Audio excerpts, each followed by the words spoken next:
për të këtë gjëje.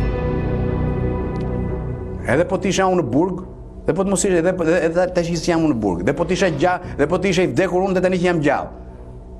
E ke me veten. Trashëgimin e ka me veten.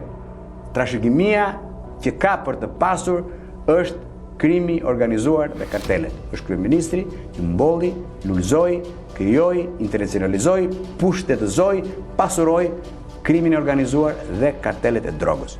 Në një intervistë për televizionin dhe gazetarin Qim Peka, ish zëvendës kryeministri Arben Ahmetaj u shpreh se një grup kriminal ka tentuar rrëmbimin e tij dhe më pas eliminimin fizik.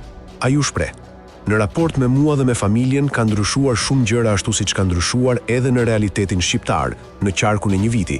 Ka vazhduar genocidi i thellë i mirë organizuar ndaj familjes time. Unë ju a kam shpjeguar dhe juve, jashtë kamerave, po edhe përpara kamerave. E kam thënë që mënyra se si është vepruar me mua dhe me familjen time është e paprecedent në 30 vite. Pra ka pasur një plan brenda grupit kriminal që unë kam përmendur më lart, që e kanë diskutuar deri në eliminim fizik", ka deklaruar ai.